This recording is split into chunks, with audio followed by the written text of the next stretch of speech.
It was just a little more than a week ago that the president insisted to the American people that there was appropriate oversight of the NSA surveillance program and that there was no talk of abuses. Let's play what the president said. What you're not reading about is the government actually abusing these programs and listening in on people's phone calls or inappropriately reading people's emails. What you're hearing about is the prospect that these could be abused. Senator Paul, what do you make of that statement now that this new information has come to light? You know, I think the president fundamentally misunderstands the constitutional separation of powers, because the checks and balances are supposed to come from independent branches of government. So he thinks that if he gets some lawyers together from the NSA and they do a PowerPoint presentation and tell him everything's okay, that the NSA can police themselves. But one of the fundamental things that our founders put in place was they wanted to separate police power from the judiciary power. So they didn't want police to write warrants, and the NSA are a type of police. They wanted the judiciary, an independent, open judiciary responsive to the people with open debate in public. So I think the constitutionality of these programs need to be questioned, and there needs to be a Supreme Court decision that looks at whether or not what they're doing is constitutional or not. One of the most striking revelations of this disclosure is that the Foreign Intelligence Surveillance Court does not have jurisdiction to pursue investigations into compliance. Does that need to change? Well, there's a couple of problems. One, they may not have jurisdiction, but two, they're only hearing one side of this. So if you were to go sit down in a room and the NSA tells you why they're doing all these things correctly, you have no means of challenging that. You have no means of alternative information. And without this Snowden leak, in fact, we wouldn't even know of this internal audit. Without the Snowden leak, we wouldn't have known that James Clapper lied to us, lied to the Senate, and said, that we were not collecting any data on Americans. And it turns out, yes, they're collecting billions of pieces of data on American cell phones every day. Now, according to this audit, a lot of these violations were apparently unintentional. But the NSA chose not to report some of these violations, as it has a responsibility to. Does that need to change? Well, see, they chose not to report the program, period. They said they weren't looking at any American data or any phone calls, and it turns out they're looking at billions of phone calls every day. So I think the whole program needs to be reviewed, but it can't be an internal audit. There's sort of a similarity between this scandal and all the other scandals. The president thinks the IRS can police themselves as well, and that they'll do an internal audit. He thought the State Department could do an internal audit also. But the thing is nobody ever was fired in the State Department. No one's been fired in the IRS.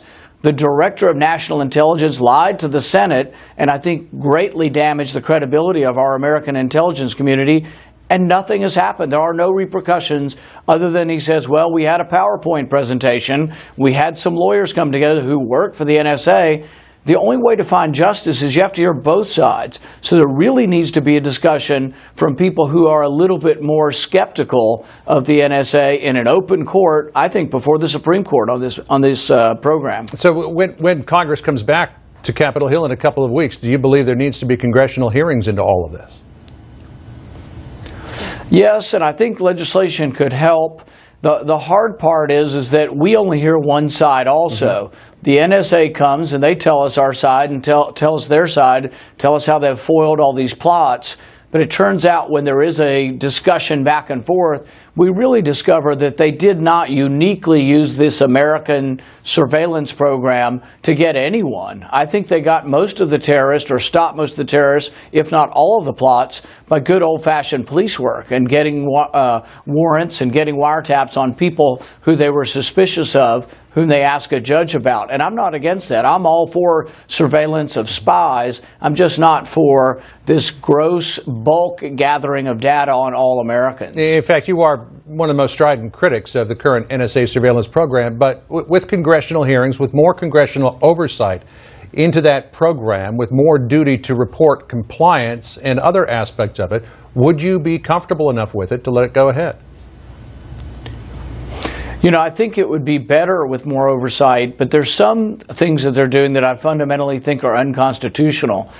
Our founding fathers, when they wrote the Fourth Amendment, they said a single warrant goes towards a specific individual and what you want to look for. And you ask a judge and you say, John Smith, we think is doing this. We have probable cause to think that he's involved with a crime, and you get a warrant. The Constitution doesn't allow for a single warrant to get 1 billion phone records. You know, they have a warrant that says we want all of Verizon's phone calls, all of AT&T's phone calls, all of et cetera. They basically, I believe, probably are looking at all the cell phone calls in America every day. I also don't think it's good police work. I think we get overwhelmed with data. We have so much data that we don't notice when the Sonarif boy goes back to Chechnya, his name is misspelled, and we don't know that he's gone back. I think we need more people doing specific intelligence data on people who we have suspicion of, rather than doing it on suspicionless searches of all American phone calls. Let me switch gears and talk to you about Obamacare, because that is going to be a big topic of discussion when Congress comes back in a couple of weeks. You support the defunding of Obamacare, but you have recently acknowledged that you don't believe that it's going to happen. It won't get through the Senate. Your only lever then to defund Obamacare may be to not approve the continuing resolution, or one that includes funding. That would shut down the government, which you have stated publicly you don't think is a good idea. So what do you really have left here, Senator? Well, I don't think shutting down the government is a good idea, but I do think that we were elected, conservatives were elected, to try to stop this overreach, this government takeover of health care. It's not going to be good for the American public. I think insurance premiums will rise. I think the people they want to help, precisely the working class and the poor who don't have insurance, I think still won't have insurance, and they're going to have a penalty. So what I would say is, people want us to stand up and fight. I'm willing to stand up and fight. We should use the leverage of controlling 1/3 of the government. We don't control all of the government, but Republicans control the House of Representatives. They should stand up, use that power to, at the very least, make this law less bad, delay it, do something we can to protect the American public from this law. Or if we do nothing, we're just saying to the president, hey, you get your way. But that's not really what the government's about. When the government's divided, we should use the leverage of controlling at least part of government to try to get the law more to our liking. You've talked about trying to pass a bill to defund Obamacare in the House. It wouldn't pass the Senate, and you try to come up with some sort of compromise in conference that might delay implementation of the individual mandate. But there are plenty of bills that have gone to conference that have not worked out in the end. There is no compromise, and so the law is enacted as it is. Do you think that is going to happen in this case? You know, I don't know. I think there's always a great desire not to shut the government down, and you use that desire to try to get a compromise.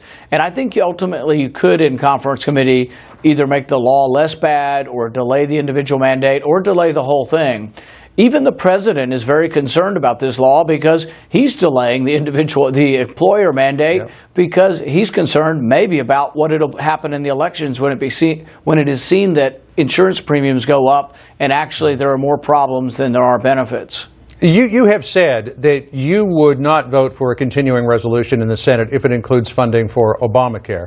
But even if you don't vote for it, it'll likely pass the Senate. But if your colleagues in the House did exactly the same thing, as you suggest you would, that would shut down the government, because the resolution wouldn't pass, which might lead some people to wonder if you're trying to have it both ways, while the House has to have it one way.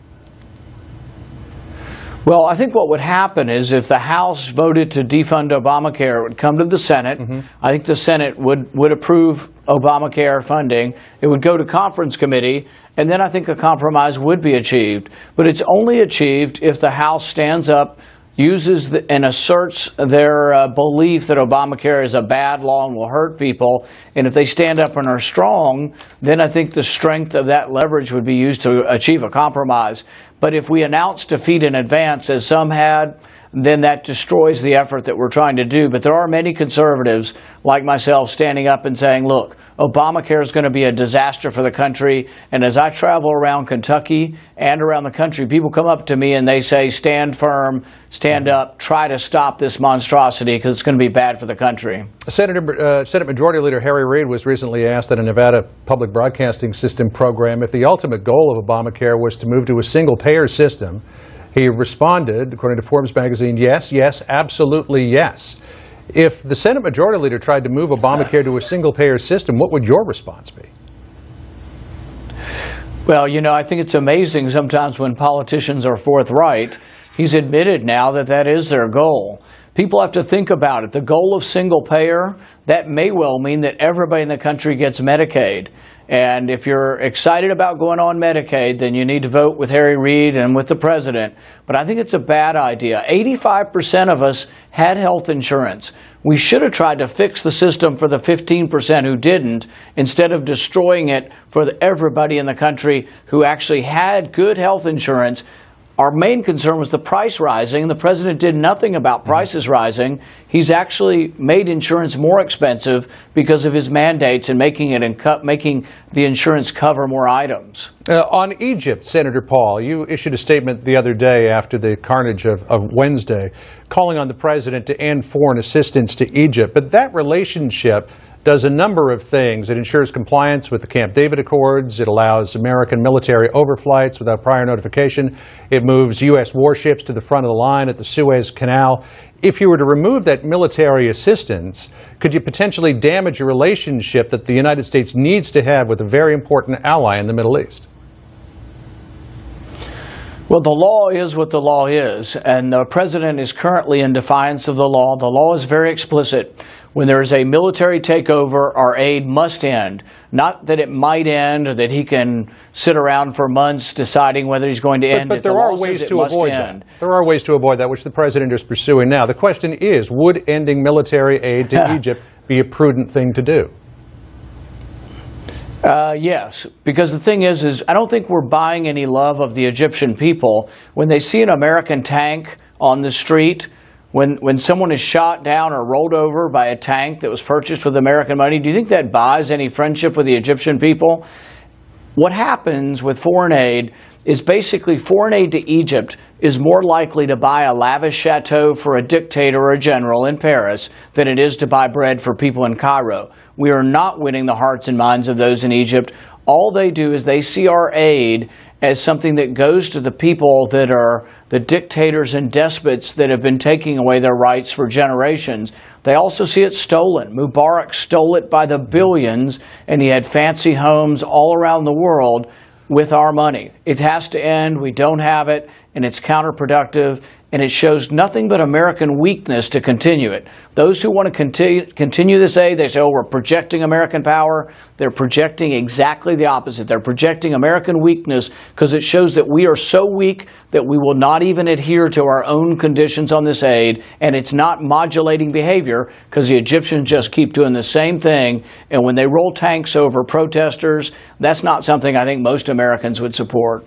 Time is growing short, Senator. We just have a few seconds left, but I would like to look at politics for a second. There's been a very public spat between your camp and the Chris Christie camp, which you said earlier this week you'd like to try to diffuse, maybe over a beer, but it continues because after Governor Christie's statements about the Republican Party should be trying to win elections, not having fights over ideology, one of your senior advisors said, if I translate Governor Christie correctly, we shouldn't be the party of ideas, we shouldn't care what we stand for, or even if we stand for anything, we reject that idea. Content-free so-called pragmatism is the problem, not the solution. And then your father, Congressman Ron Paul, came out and said, Christie offers nothing. Do you agree with your father? What I would say is the party's big enough for both of us. It's big enough for a lot of different Republicans. And in fact, we don't need to. This all started with him saying, oh, we don't have room for libertarian Republicans. The thing is that's how we grow our party. Libertarian Republicans like myself care about the right to privacy. We care about a more moderate and less aggressive foreign policy. And I think that will bring new people to our party. Look, the party in the Northeast is shrinking almost down to nothing. They need to be looking to people with new and different ideas who will attract youth, independent, and even Democrats to our party. So saying there's no room for us was a big mistake on their part. I will continue to say we grow the party by embracing some of these issues that have to do with individual freedom and also the right to privacy. But again, do you agree with your father when he says Governor Christie offers nothing?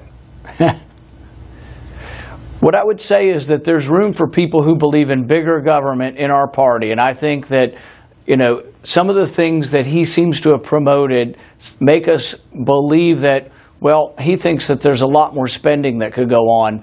I think that national defense is a priority for our country, and the only way we have enough money for national defense is actually to be very, very frugal with other spending, and that is a valid disagreement we have.